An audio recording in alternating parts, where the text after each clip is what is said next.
edit এটা বল থাকতো dialect গোল দিলাম নে মাঠো মানুষ নাই লেপাই দিতাম কোনো নো খেলো খেলো খেলো খেলো খেলো খেলো বাবা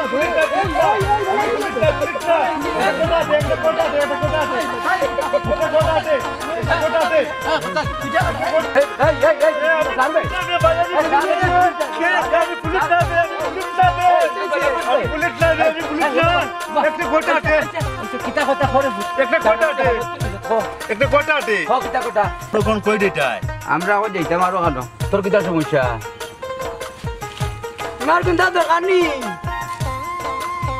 টুট পুরো হল টুট করলা দুটা টুট খাও মানুষটা আমি কইমু মানুষটা টুট করে তোমরা দুটা টুট খাও মানুষটা কইমু আই পাগলি মানুষটা কইমু গলো কিন্তু পাগলি ফিরছি না বাচ্চা আইও আইও গলো কিন্তু পাগলি এই গলো